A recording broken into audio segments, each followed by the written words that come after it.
We're going to do our opening prayer. Please, a couple of centering breaths.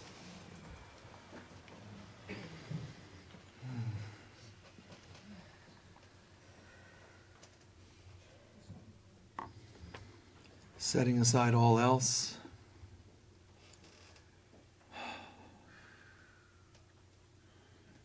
Beloved Father, Mother God, in this moment, we start with gratitude for your presence. We give deepest heartfelt thanks that you are what you are, the I am, perfect, loving, eternal, holy presence of creation. And we give thanks that you've created us in your image. Father, Mother God, help us to forgive ourselves the way you forgive us, perfectly, unconditionally.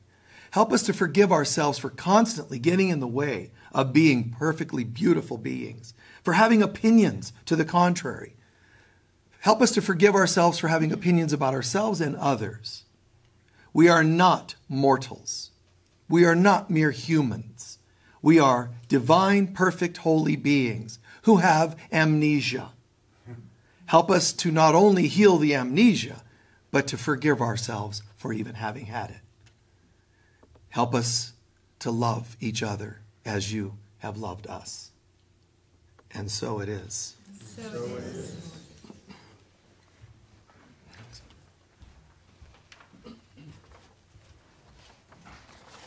Please join me in reading our mission statement, which you'll find on the front of the bulletin.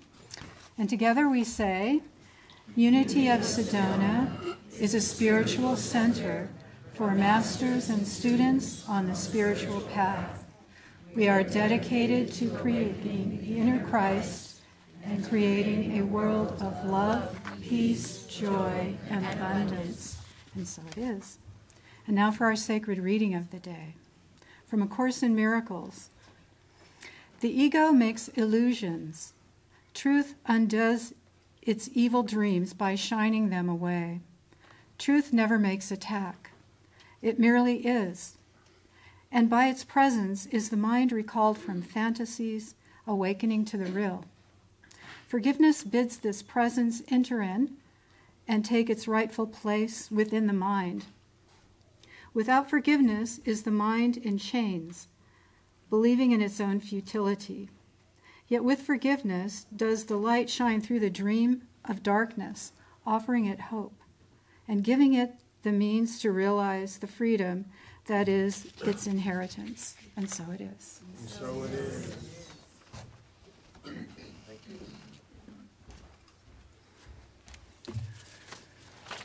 Should have asked when I came up here the first time.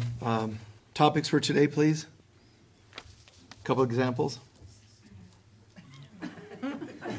Silence is gone.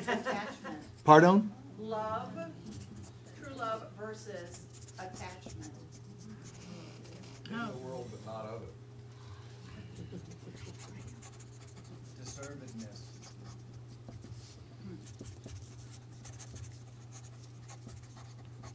Okay. Self-love, Okay. joy in moments of hardship. Okay, that's good.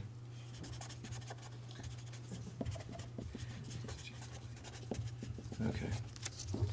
Good. Thank you. Fumes. Whoa.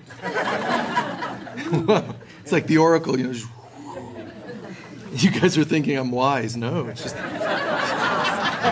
Sharpie fumes. Wow, the way he just channeled that. I love the way Michael just kind of gets centered and kind of goes into this trance. So would you.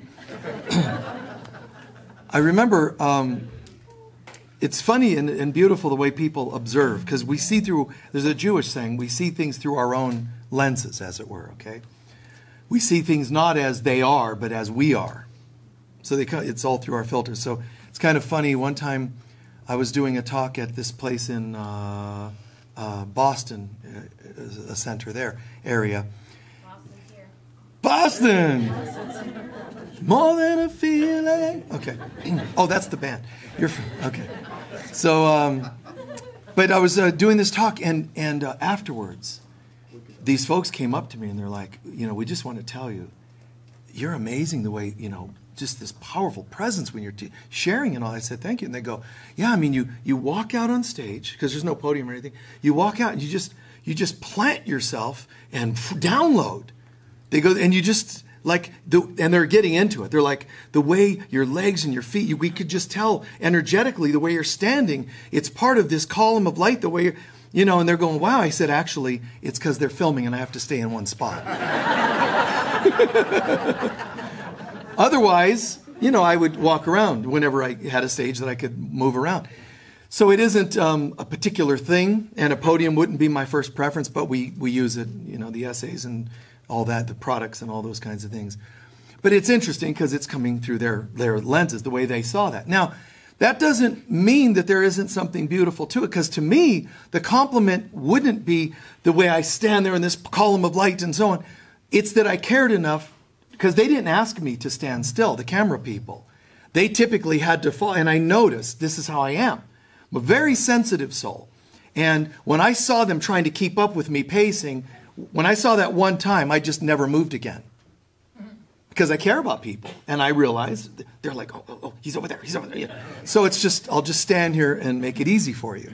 That's just kind of how I am. So I love that I was caring enough about them more than I was spiritually grounded in this matrix of etheric energy or whatever. Just, caring about people. So the folks here shared several requests and ideas. Okay. All right. So it's very important that we understand, there's this concept in A Course in Miracles, and it says, it kind of has this precursor line that says, this concept will change everything in your life if you come to understand it. And he goes on to then share about, like you're asking quite a variety of things, but dealing with hardship and self-love and all these dynamics in this world. And those of you who are guests, you have just as much right to say, would you mind sharing on this particular topic? But if nobody had said a word, it doesn't matter. Because when I just take off, I'm taking off on a particular flight. God, self, and others. Okay? So when I'm doing a talk, I'm tuning into, I can hear guidance, as it were. And it's not like hearing God say, Michael, yes, I'm going to have you speak about this. Okay, my Lord. It's a, like when in spirit, some of you have heard in near-death experiences how there's communication without actual vocal cords. That's what it's like. It's a knowing. So something just starts happening. It's not like words, and I'm just doing it like that. I hear it, then I speak it. It just starts coming through. But it isn't just like God. God also says, Michael, I'm going to trust you to sort of shift it in words that they're going to hear. Well, why doesn't God just shift it into words? Because God's saying, because you're there. You're there, so be a bridge.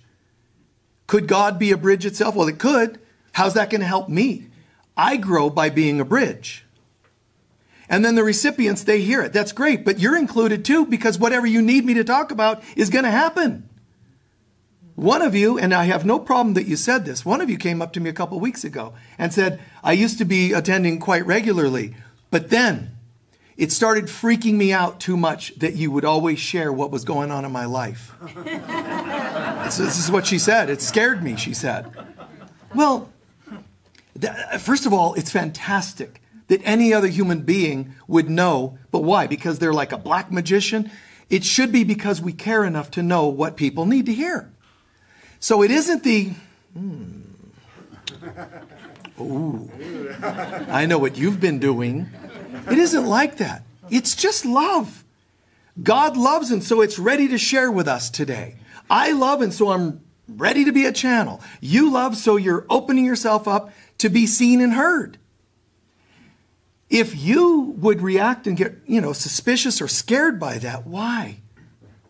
Because I don't want anybody to see me. Yes, you do, or it wouldn't have happened. Part of you doesn't want to be seen. Part of you does. How do we know which one is stronger? Guess which one is happening is the one that's stronger. So be careful. I understand that part of you is a little afraid. I hope Michael doesn't mention an example today where, I've thrown arbitrary examples out and it'll land anyway.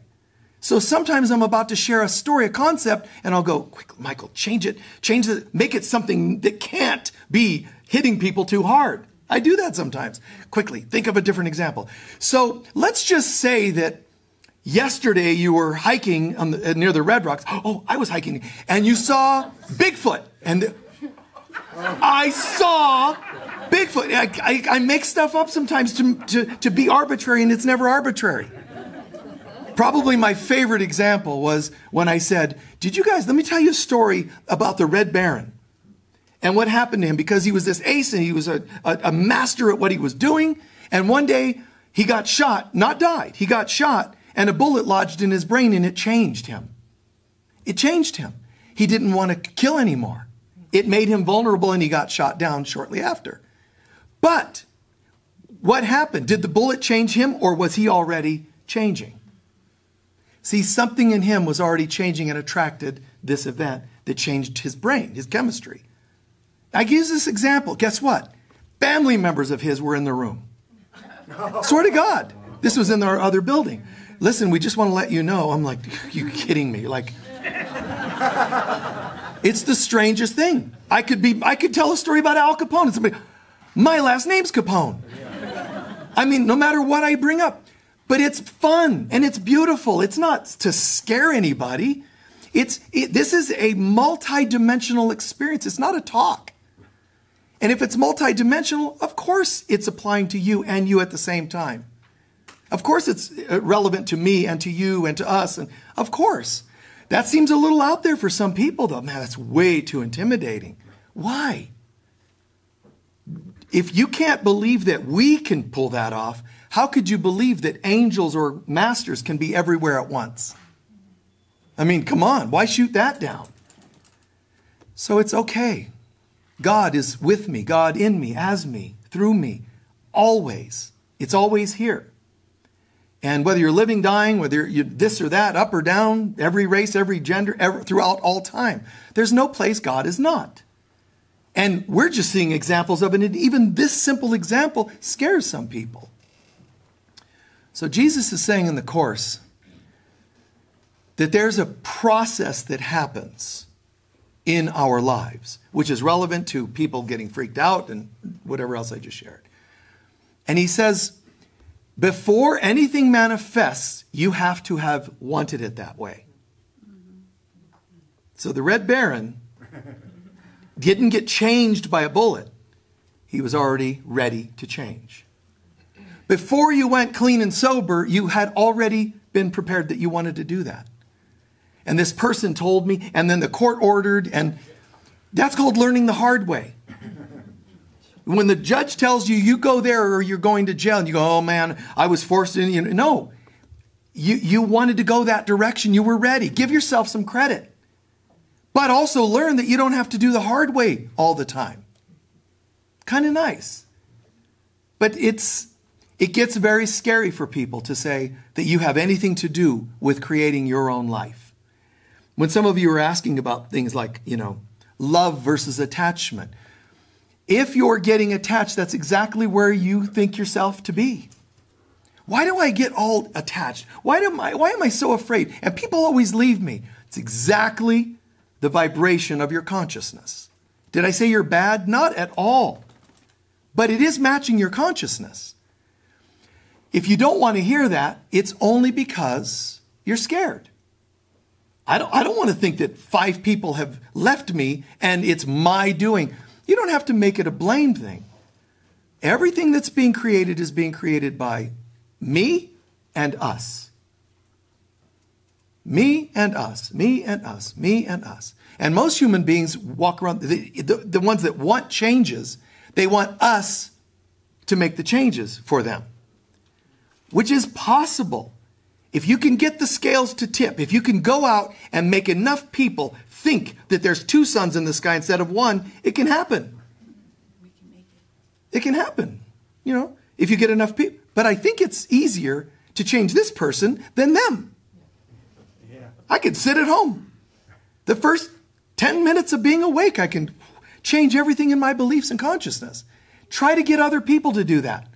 What are you going to stand in front of Whole Foods and hand out flyers? Hi, change your consciousness. And they're going to go, oh, I hadn't thought of that. And you're going to get enough of them.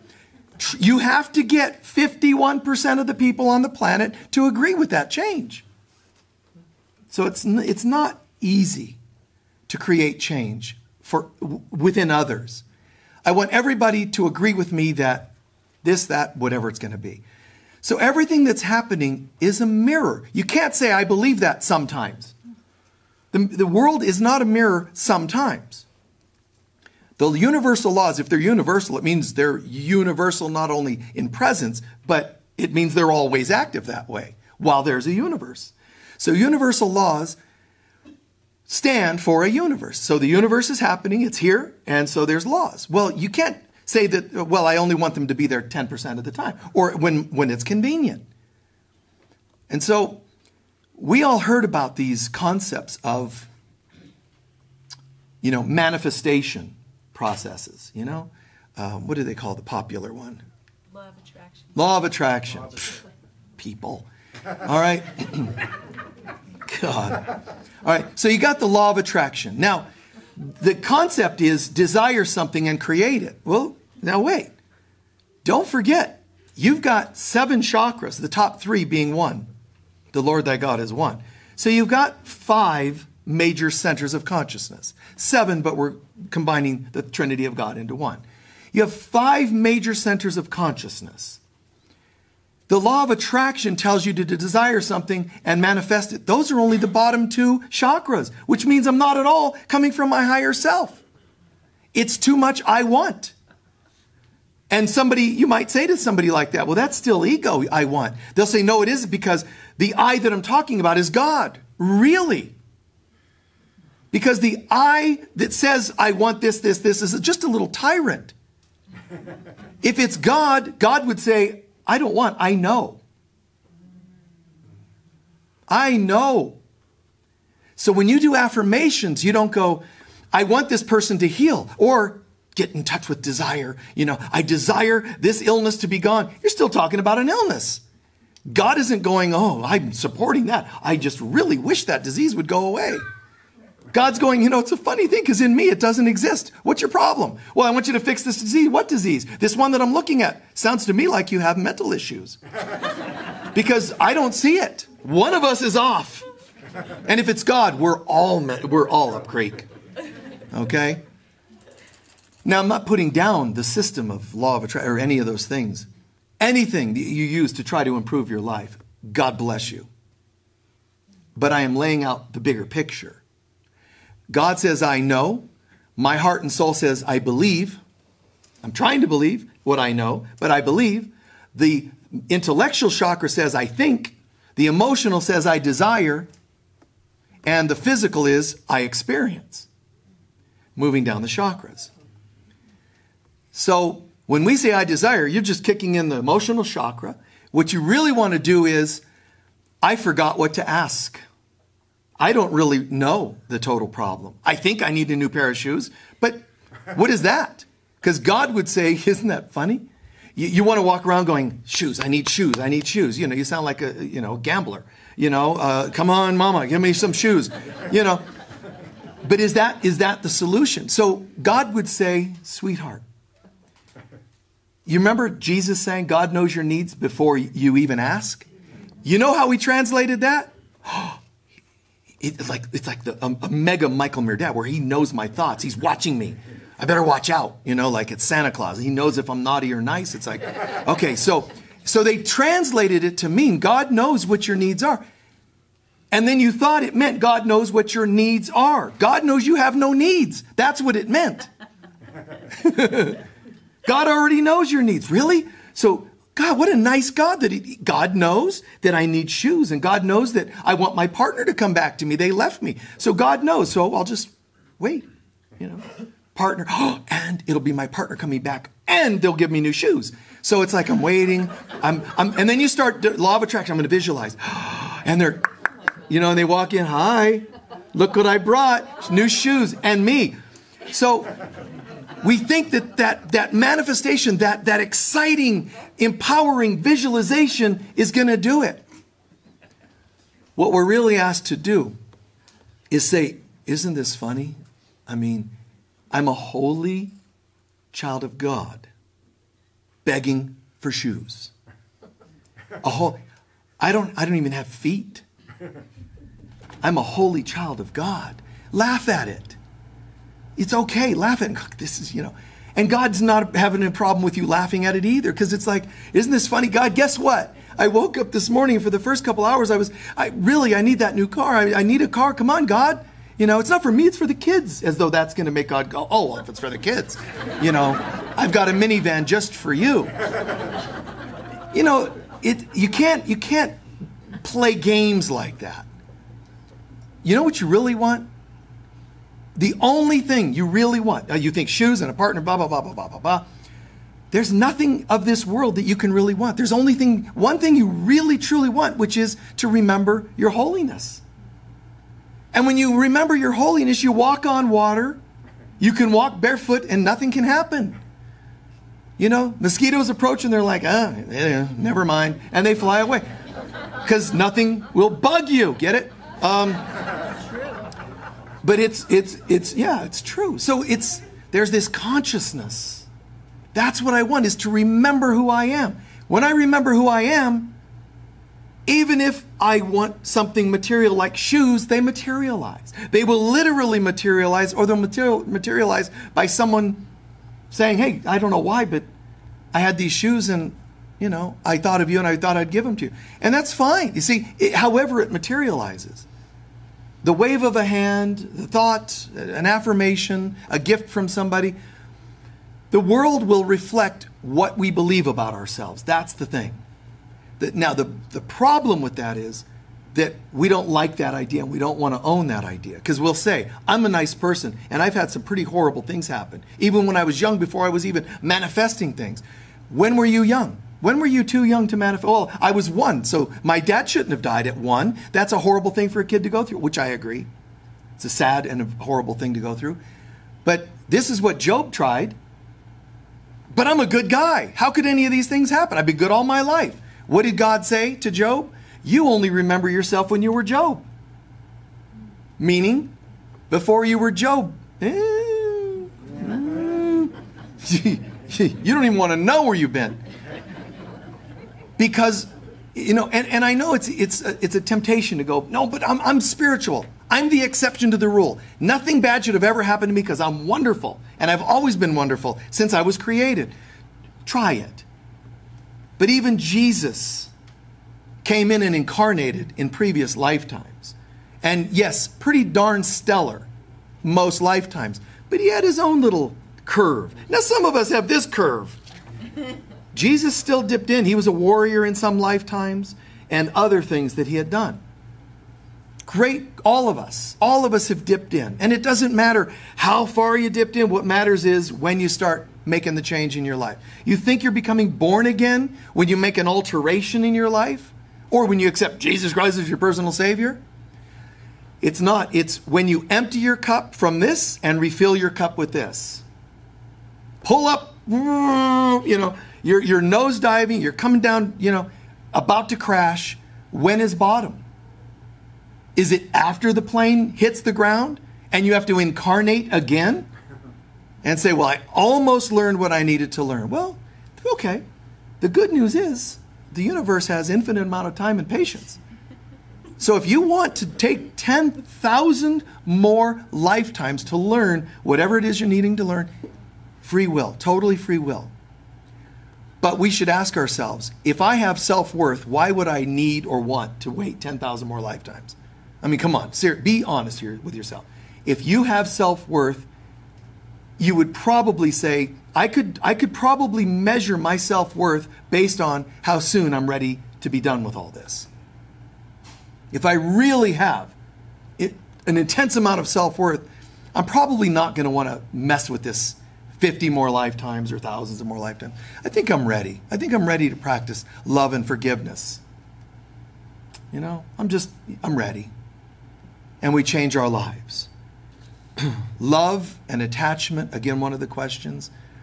Why would you attach? So Buddha says, here's the problem with earth. And it's great that he cut to the chase at the beginning of his teachings. Right away he got to it.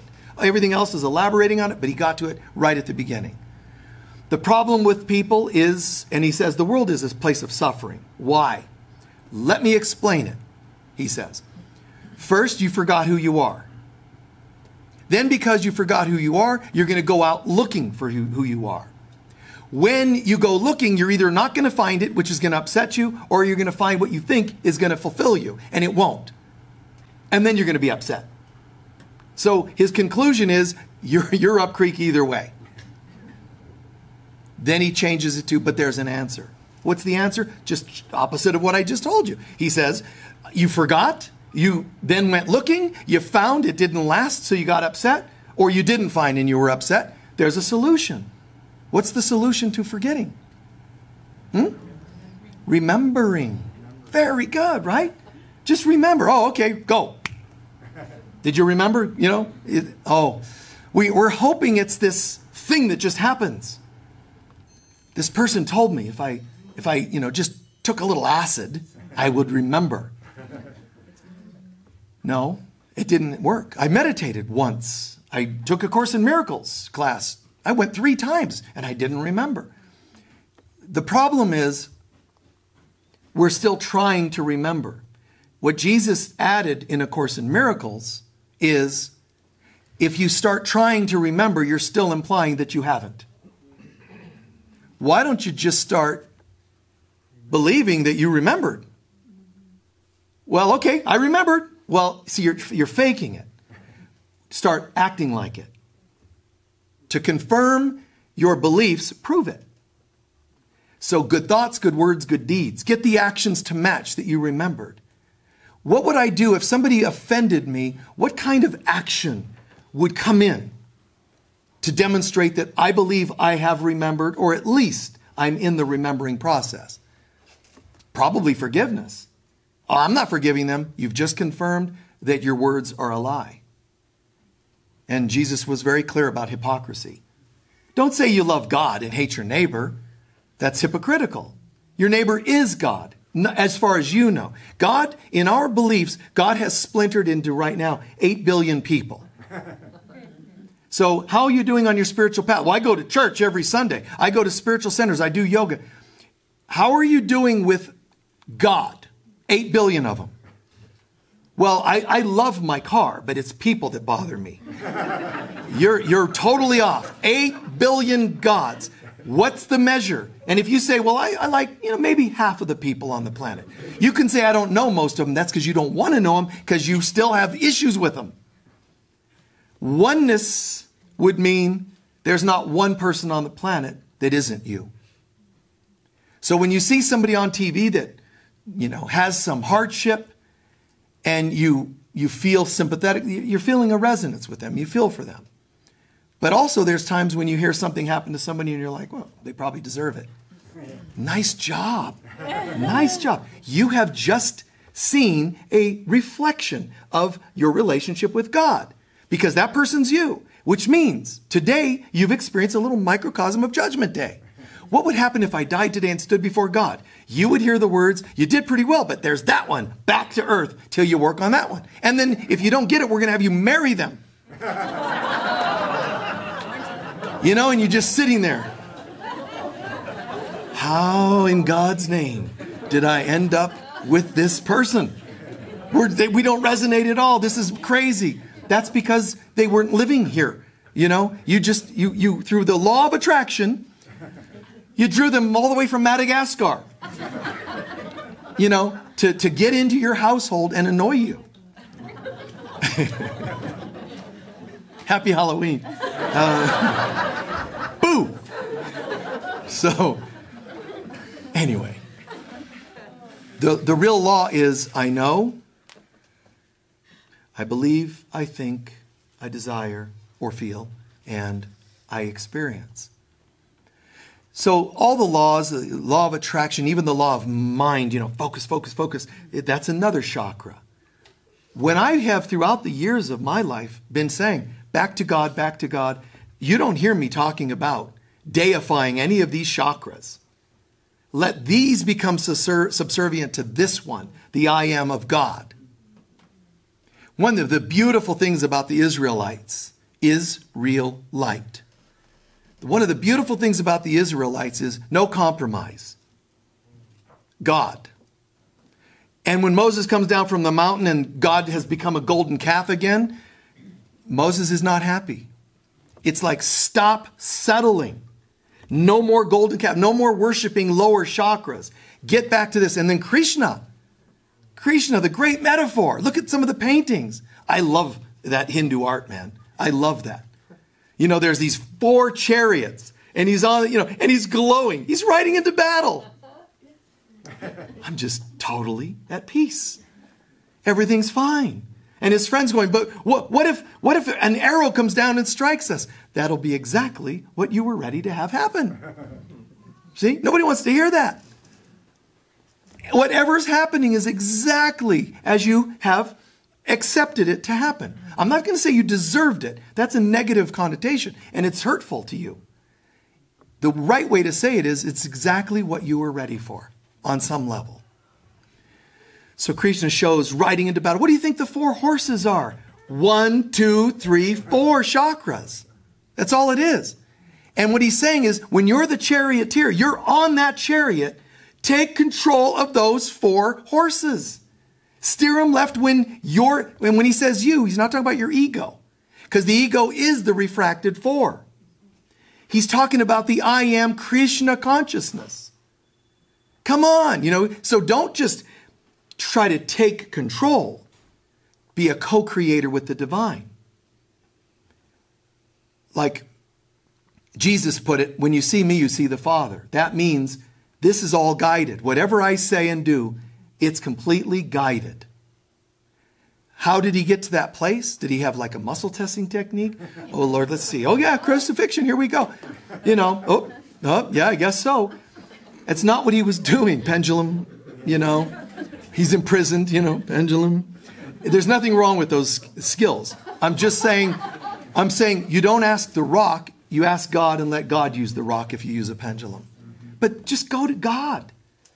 And you know you're going to God when that's the intention you set. However, what if my highest heart center beliefs are, I'm going to trust in God. But what if down here, I'm not really surrendering? What if your words are, your will, God, but you're like, but it better be like this.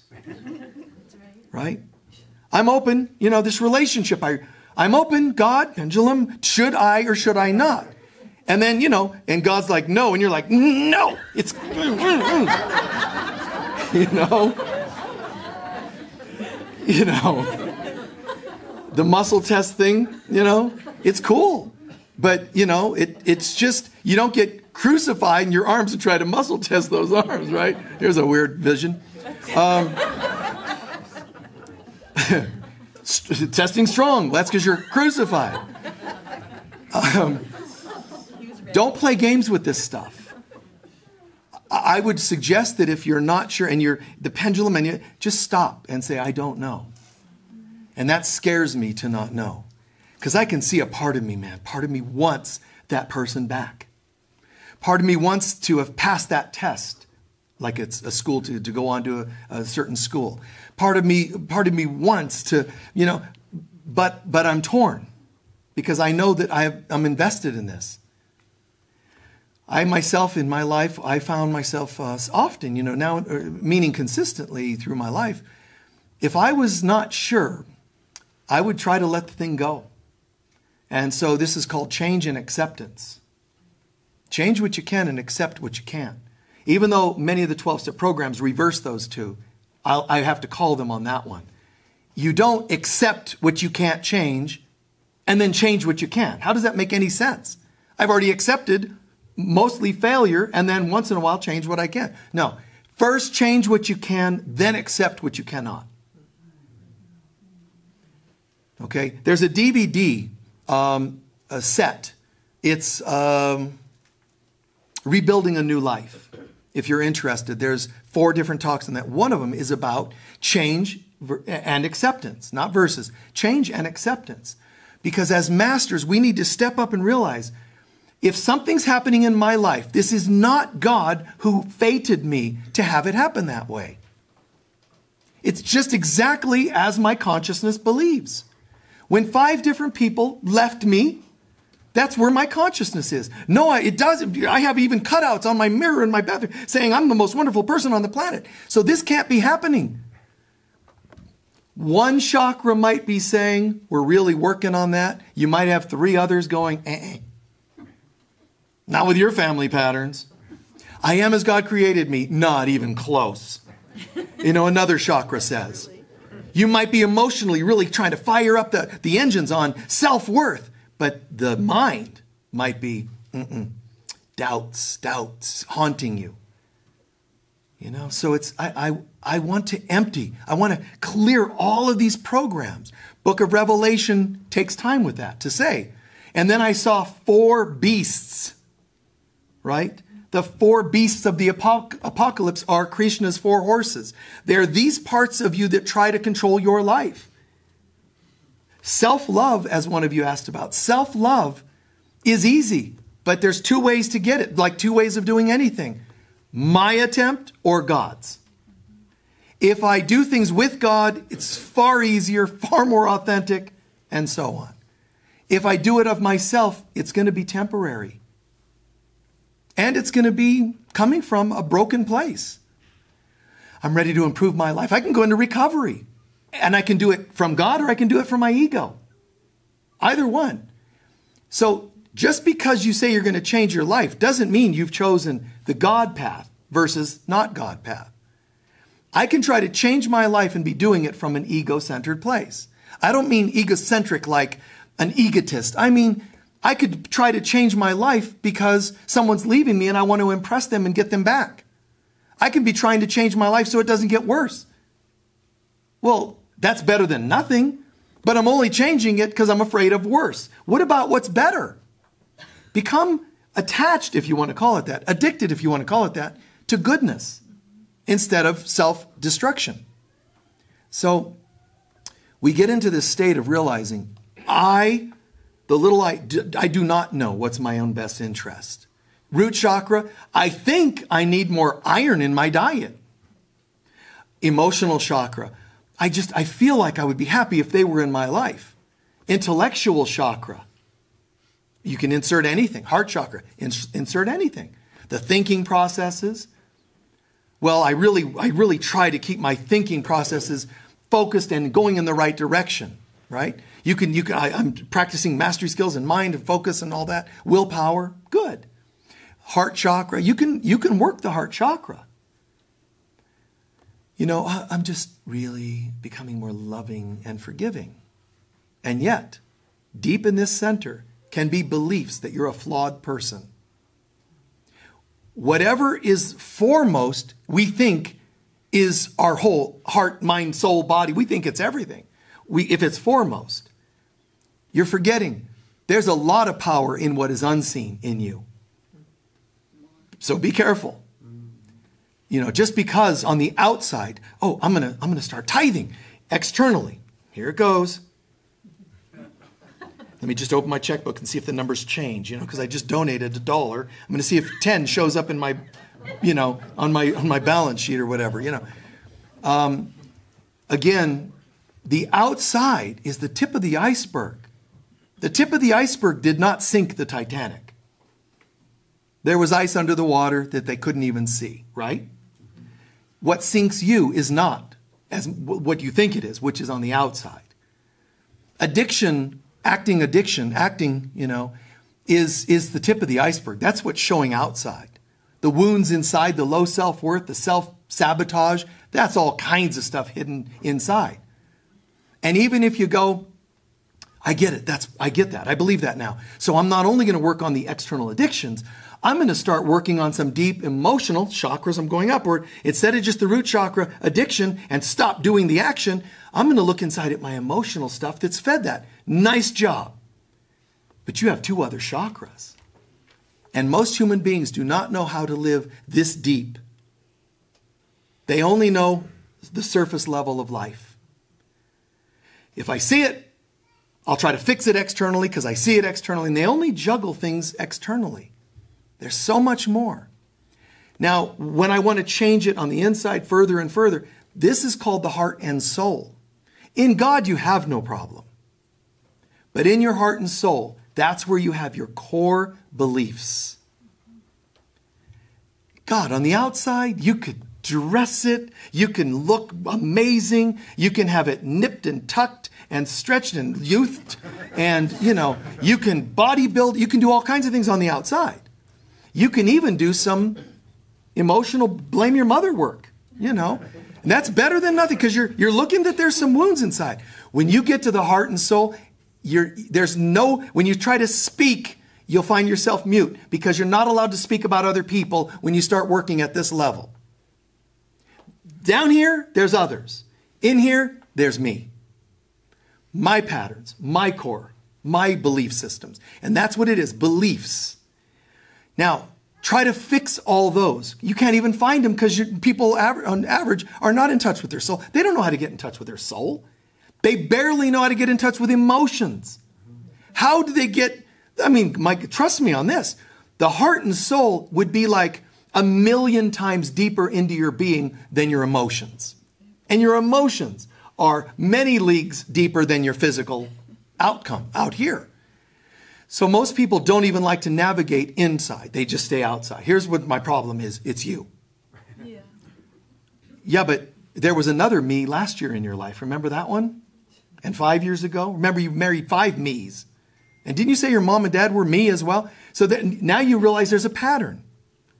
And now you're navigating inside because whose pattern is it? Mine. Which means you went from them to me. Now you're going on a journey within yourself. Nice job. But you've only begun the journey. This is terrifying. Because we don't even like to know that we hate or judge others. When we realize that we only hate and judge others in a minor version compared to what we really think about ourselves. Which is hard to accept. If I'm annoyed by you, I loathe me. And the only reason you annoy me is because something I see in you reminds me of me. Not an overt me. It could be a subtle me. It could be a major deep me, but it's something about me. You might be mirroring where I failed. You might be mirroring what I don't want to be, but you're mirroring something. And I can't heal it while I'm talking about you. I can start to heal it when you still reference you, but I can't heal it until I get here. Mine. The saying, you can't take it with you. When you die and go to the other side and try to talk about others, wow, that was that last lifetime. I'm glad to be here amongst you guys. You're all like higher dimensional beings. And look, an angel? Wow, this is pretty cool. Deceased family members, but only the ones I like. This is amazing. It's nice to be on this other side amongst you people. Because men, let me tell you, those people on planet Earth, and they're all looking at you, and you think they're listening to you at first. Then you start to realize they're all just kind of, blanked out. And it's because all they're hearing is wah, wah, wah, wah, wah, wah, wah, wah, wah, wah. They can't hear anything. And as soon as you say I, they go, poof, their ears open. Oh, look, a responsible human being. All right, I was getting frustrated with those kinds of things that were happening on the earth. We're sorry to hear that. And what happened? Tell us more about you. Well, me, and I went through a lot because my father were gone. And I'm not saying because the universe is insensitive. It's they're speaking and asking you to speak at a higher, more responsible frequency. When you're talking others, you're at the densest frequency. And it's not a heavenly one, it's called hell. When you're into blame and hate and hurt, you are, for all intents and purposes, in hell. Because that's what hell is. As Edgar Cayce put it, hell is any place that lacks the presence of God. Well, where would that be? My hatreds, my judgments, even my hurts, even my own hurts are a form of hell. My healings are my navigating out of the underworld and into a place of love and light. So I'm not shaming us for feeling hurt. By all means, do it. Scream it out. Talk it, counsel it, therapy it, 12-step, get it out in every way you can, not once, not even 100 times. When Jesus is talking about forgiveness, 7 times 7, you're right. He's talking, keep doing it. Does it ever end? Yes, but not while you're asking that question. As long as you still have to ask that, it's probably still there to some degree. Should I shame and blame myself for that? No, just keep doing the work. The program works if you work it. So step up. It's okay. Oh, but I'm a mystic. I should be evolved enough to not have issues. Now you're definitely not a mystic. You're not. You just, come on. When you say, you know what? Isn't this funny? I sometimes wish I were beyond this, and it still shows up once in a while. But I'm here and I'm ready. Let's go. What do I need to do? That's a mystic. It's beautiful. Have compassion for yourself. It takes time sometimes to get to the level of compassion with others because we're hurt and it's convenient and it is quick to point the finger. But we all get to a place where we turn that directional and it comes here. And then we realize when I heal, I am not healed alone. As soon as, the more I work on this person, and as soon as I do that, I feel a weight being lifted. And when it lifted, the weight was also my resentments towards all of you in this world. It's a really beautiful thing. It really is positive in every way, shape, and form. The fruits of living this kind of life are plentiful. So when we want to change our lives, it is 2 things we do. Heal, release the past, bring in a new life. If you only talk about healing the past and no new life, you'll still see some of this because that's all you got. And the universe abhors a vacuum. So it's going to pull in some of this to fill space. If all you try to do is ohm yourself into enlightenment and ignore the wounds, they're going to keep undermining you. So that's why so many humans are just, oh my God, why? And how could this be happening? When I have people, spiritual teachers, come to me for healing, I don't judge because they're spiritual teachers. They should have known. Not at all. I don't care. We're all in this together. Some author that has sold 5 trillion books shouldn't have problems anymore, but they finally come to Michael Mirdad. And when they do, as far as I'm concerned, this is the best decision they could have made. Not because it's me helping, but I'm saying just to reach out for something. Just to ask and say, there's something going on in my life and I don't know why. And we do boom, boom, boom, boom, boom. And they're like, oh my God, that's totally clear. I get it. Now that teacher, because of their taking a moment to be humble and to heal, they're going to now be more of what they've been writing about. So we don't sweep it under the rug. Ask, what's going on? You know, come on, check it out, talk it out, bring it forward. You got to do this, both sides. The caduceus, if you've seen that symbol, is these 2 serpents, a right and a left. One is the healing path and one is the spiritual path. But you notice that they do this? Because sometimes my healing comes and touches my spirituality and raises it to another level. Sometimes my spirituality touches my healing and takes it to another level. They work like this. They're sort of separate, yet they work together. And the enlightenment, the wings out the side. The whole model is wholeness, healthiness. But it can't be where you just try to chant yourself out of pain. It's trying to circumvent. It's trying, you know, it's not healthy and it's not real. So you guys are asking about things like the hardships. How you handle the hardships is a meter to see where you are on the spiritual path. To think, and you've heard me say this many times, but to think that you measure by having no hardships, I wouldn't do that if I were you. Because you are going to head for a crash. When you do that, you know, I think I'm done with that. Wow, this is great. I did a workshop, so I know I don't have any more of that. Let's check the calendar here. You know, now it's due sooner than it would have been. Because, you know, the ego doesn't say, oh, you took a workshop. Okay, I'll just retire now. I guess I'm out of here. When you do that, I took a workshop, it's like, this is going to be good. Because you're all invested now in, I took a workshop, I feel so clear, never again going to have problems. And it's like, oh man, I've got assignments. I'm going to check my little iPad, ego pad, you know, and wow, this is great. I've signed it up, all the perfect tests for you. You know, you have no more relationship issues. This is, all I did was Google my relationships. There's ex-wife. I can draw from all kinds of former relationships. Okay, your ex is going to call you tomorrow, and then let's see. We're going to give you 3 days respite because you're going to be in so much pain from that call that, let's scroll. Ooh, oh my God. The person in high school that you dumped without talking to them, you just split, left them crying for days. Let's see, how many days you leave them crying? 10, and then the universe multiplies by 10. So you're going to get 100 days of painful crying, and you won't even know why. You're just going to be like, I think I'm in a depression. Oh no, it's hormonal. Oh, I think I'm with your menopause. And you're going to blame all kinds of things. And we don't care. All we care about is that you're miserable. That's the ego. All we care is that you're miserable. So,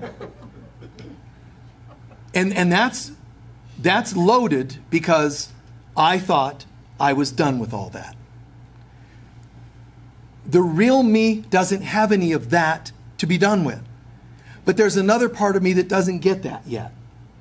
How should I look at and treat that other part? I would recommend compassion and a little laughter. I would. The real me, I keep it as a knowing right here. I know that in truth, nothing has power over me. The truth. And yet, so I will change what I can and accept what I cannot. I cannot pretend and make things right again. I can't even law of attraction it away. The more you try to empower that better life, you are building on quicksand. Jesus uses the metaphor, it's like having a grave where you're polishing the tombstone, that makes it all better. No, there's still somebody dead. And there's still a corpse rotting away inside, which is you. I don't have any wounds, anymore. I'm even going to change the name on it. The healed, buried here. Here lies the healed Michael. Really? Then open the grave and get him some air, because he'll be resurrecting any time now. No, he's still dead. So you can't fake it. You can't polish the outside. You still have dead men's bones, as he puts it. So the part of you that doesn't feel like it's going to be fixed or resurrect, whether it's a physical illness you've been waiting to have fixed, or whether it's, I don't want any more relationship issues. You know what? Change what you can. And once you put all the wheels in motion, once you harness the 4 horses and say, listen, 4 beasts of the apocalypse, you are all going to follow the orders of the Christ that I am. Not I hope, not kind of. This is the way it's going to be. And this is partly what it means to say, be still and know that I am. It means you're getting into that Krishna on the chariot saying, hey, we're going this way. What are you going to do? Horses? Like I always make this joke. It's like, hey, horses, guess what? Everybody, all 4 of you, just go any direction you want. That's like the band Yes. Everybody just always solos at the same time. So it's just like, it's just this manic, crazy noise. They're great, the band. But too often they would just go into this cacophony of noise, which they themselves admitted many times. You can't have the horses all just taking off. And you can't have your 4 chakras telling you who you are. Because all they can do is print out a story of your past. So as soon as you say, I'm gonna ask, who am I really? Oh, let me print out my root chakra. Tear it. Oh, dang. I got my family genetics. I'm supposed to be bald by now. And, and then I'm sure enough. I knew there was something going on yesterday. It says right here, heart problems, and you start believing what you're being told based on your past. Print out an emotional one. Whatever it's going to be, neediness, not lovable or whatever. Print out the intellectual one. Each of these chakras, this is what humans do all the time. Who am I? And they allow this to tell them. When you look in the mirror, oh my God, I just had the most beautiful meditation. And God was saying, you are my beloved child in whom I am well pleased. Wow, this is just amazing. Oh, you get up, maybe even a little yoga because you just woke up amazing. So you're just yoga. Om Mani Padme Hum. This is, wow. Wow, this is just aromatherapy. Okay, everything's going, beautifully. And then you look in the mirror and you're like, what? I saw a vision where I was glowing with light. And God, I even heard God say, Michael, yes, Lord, this is the real you. So I thought that's what I was going to see when I looked in the mirror. No, because when you looked in the mirror, you depended upon this human, one of these or all of these human parts of you called your senses to tell you who you are. So you looked in the mirror and you're like, there's no way I was gray yesterday. How could this have happened? I don't know, Moses. Maybe you went to the mountaintop and had the vision and your hair turned white like Moses. Maybe you're all wisdom now. It's a sign of a halo of whiteness, you know. But stop relying on this world. Don't ask other people who you are. Now, I know you don't walk around saying, hey, can you tell me who I am? But you know what? When you think you're lovable based on whether other people love you, means you're asking them who you are. When you expect a raise at work and you walk out of work and didn't get the raise and you feel, it means you were hoping they were going to confirm that you're worth it. When they said no, you actually took a hit. If you knew who you were, it wouldn't have mattered. When you doubted, they played off of it subconsciously. Does that make sense? Taking us back to where we started. Your thoughts and beliefs about yourself are always leaking out, and people are mirroring it. Don't take that as bad on yourself. Just recognize that makes sense. That's why I can do a lot of spiritual work and feel great. Something can still leak through. It's because it's a deep, old belief or pattern in yourself. And it's just showing itself. I'll close with this. This is a story I've shared twice in the last 10 years of being in Sedona, but still, it's really a great one. It's worthy. But about that belief and knowingness. So one time I walked into this store. This is probably about 20 years ago. And there were a couple gals with me, and they were talking about how, you know, they felt so great and they'd been on whatever the latest diet was, and they're looking and feeling so good and so on. So we went in, they're like, oh, let's weigh ourselves. Oh, you know, because there was a scale, one of those, you know, in the entryway. So they're like, yeah, they're going to weigh. So the first person weighs themselves, and they're like, you know, second one puts a coin in, you know, and they're like, oh, this is amazing. Third one, no way. And you just see it. And they're like, it was amazing how visceral. That's impossible. Just devastated. But I had my foot on the scale, and they didn't know. Yes, there's that side of me. So, no, it's all in play, and we all laughed. But put my foot on the scale, and besides, it gives me a story to tell. But do you know, if that person knew who they were, they wouldn't have weighed, they wouldn't have cared. Oh, look, I've gained 300 pounds. That's cool. More of me to love. But when you get on and 3 pounds off of what you hoped for, that's how raw you are. That a scale, not God, a scale, which could even be off, determined how happy you are today. So when you want the raise, what you got to watch for, they call it attachments and investments. And one of you asked about attachments. That's how you'll know if you're attached. How you feel when it doesn't go your way. And unfortunately for us, sometimes those are the tests that we assign ourselves. I want to check in and see if I'm attached, because I have this feeling, even though on the outside I'm like, oh, it's all unconditional. I love you unconditionally. Everything's peace and joy and love and Bobby Sherman. So everything's, you know, everything's like beads, you know, peace beads. Everything's great. And then it changes. When you see the devastation, and we all have it while on earth. But how often does it happen? And how far do you drop? I would look at that. I'm gonna law of attraction this away. Oh, I wouldn't. I would cry. I would scream into a pillow if I were you. I would do some internal work on this. No, I'm just gonna positive think it away. I wouldn't do that. You'll positive think it, and if you're lucky, you'll have polished the tombstone. It'll look a little nicer for today. But come on. Tell me, what are you feeling? What's going on inside? Well, I don't want to give it any power, because I'm told in this one spiritual teaching that you shouldn't think about it because it gives it power. It already has power, or you wouldn't be choking me right now. You know, it's there. Let's just own that it's there. Change what you can and accept what you can't. What you can't right now is pretend that it's not there. Let's accept it. You are feeling this way. But I don't want to feel this way. Thanks for sharing. But you are feeling this way. But I shouldn't because I'm a spiritual. Shh. But you are. Isn't that frustrating? Yeah, it's very. Let's talk about frustration. Other times you've been frustrated in your life. Other times you've been sad. Let's talk about it. And what's amazing is when they let that go, all the defenses, whether it's a mommy trying to be perfect for her children, whether it's a spiritual teacher, whatever, the coach for a team, collapse. Just collapse and let it happen. Not in front of inappropriate timings and with people, but somehow just collapse before God and say, apparently I was building a sandcastle too close to the water. A tide came up and washed it away, and I actually lost my mind over it. Maybe I don't need to build my next sandcastle.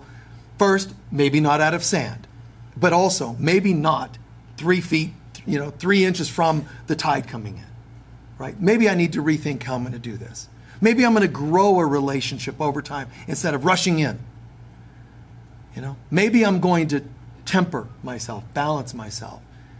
So the real thing,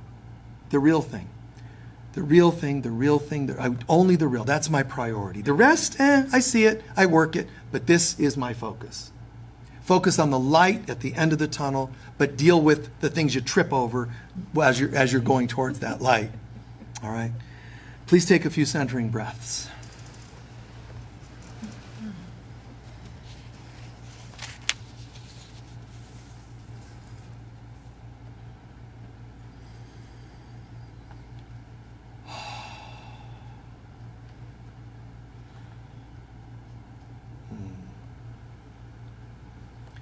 We'll do a brief meditation and our closing song.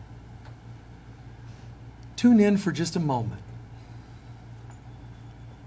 We're right here, and let's imagine that we're totally open, totally transparent, opening our heart center, opening our being, our mind. We're just totally open. I choose not to have any dark places inside that the light can't shine into. Yes, we are truly spiritual beings, and yes, part of us really wants to be that spiritual being, mind, body, and soul. We know that. But if there is anything inside of your being that can reveal itself, whether it's just some sort of faux pas, some sort of glitch, some old pattern, or even a challenge, an illness, something that seems contrary to your perfect divinity, become aware of it and just be honest. Yeah, I still tend to fear. I still tend to doubt. I still tend to control. Whatever. Just become aware of it.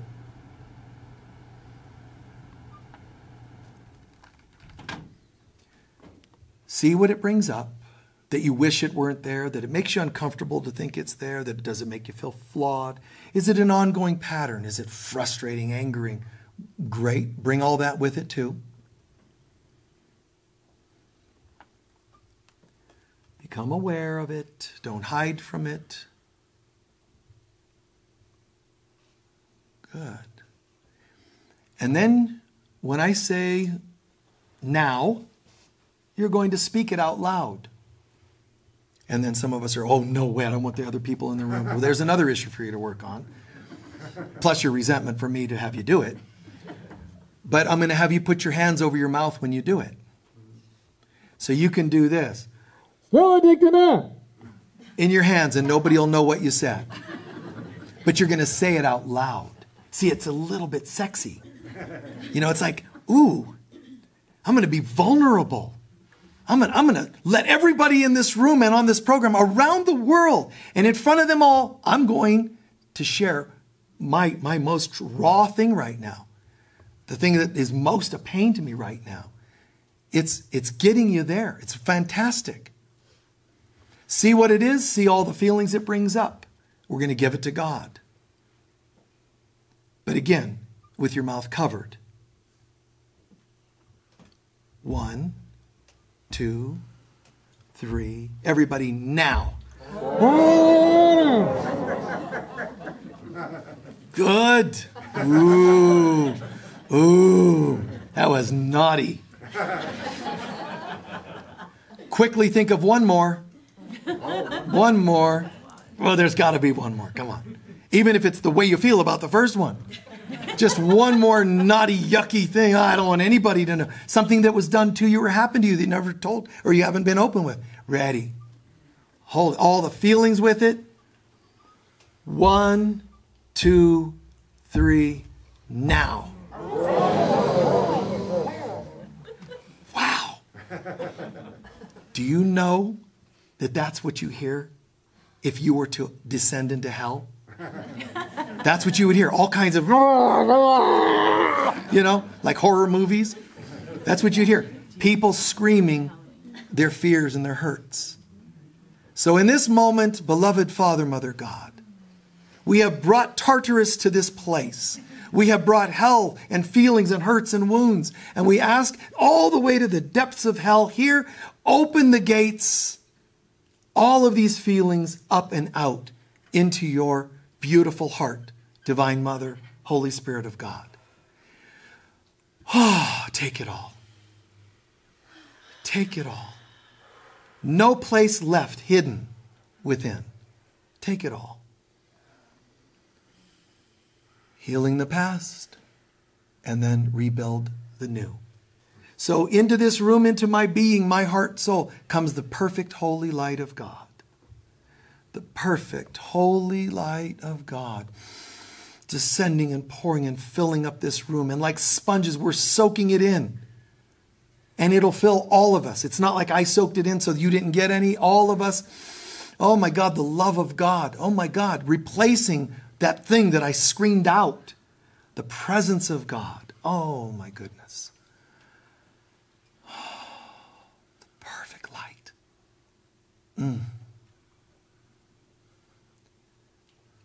When we tune into how that feels and that perfect light, just like the pain had a sound, so does light.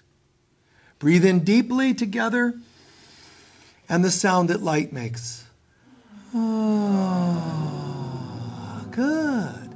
One more time, but keep the sound going for a couple of minutes like you did.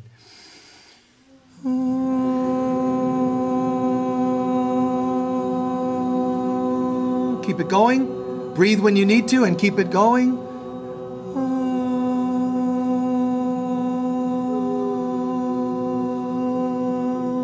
Keep it going. Hear it. Feel it. Sing it.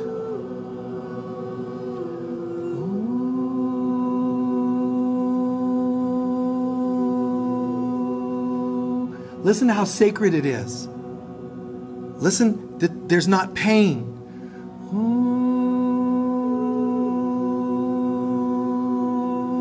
Feel grateful.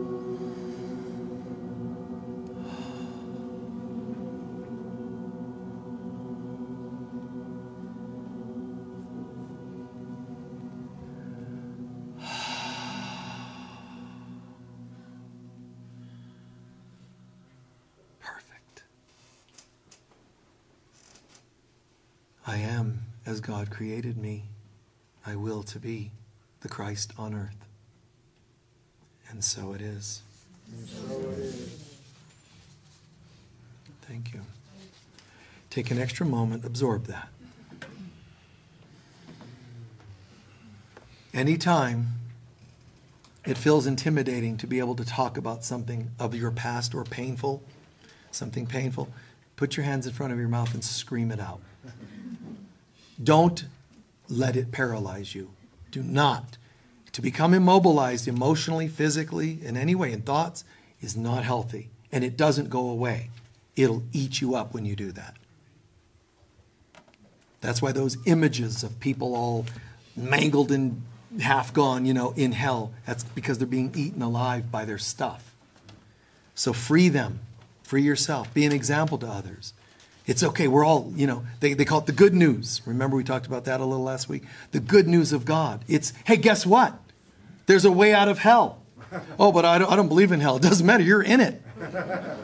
You're in it. No, I don't believe it. I'm not in hell. Tell me about your relationship. Oh, it's terrible because it's hell.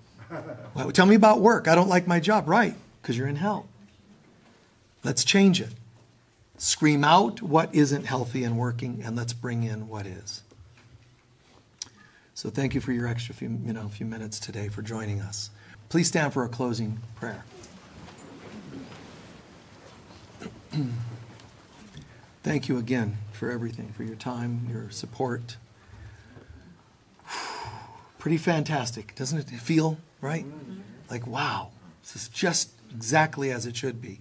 Every spiritual center should be doing this on this planet. Every yoga center, every one of them. Every counseling center and counseling office should have this feeling. Every counselor should be telling people, it's okay that happened, that you feel that way. Let's talk it, let's release it, but also let's replace it. They should not be ashamed to say there is something to replace it with. There's something called God. Well, you're a counselor, you're not supposed to be telling me about God, then go somewhere else. Own it. Doctors, hospitals, they should be teaching you to empty the old, refill with the new. Not inject the new, refill with the new in consciousness. Hey, we're going to give you this shot, but do me a favor. While I give you this shot, why don't you breathe in a little bit of God? Because that's what's really going to heal you. This is just playing the game. Right?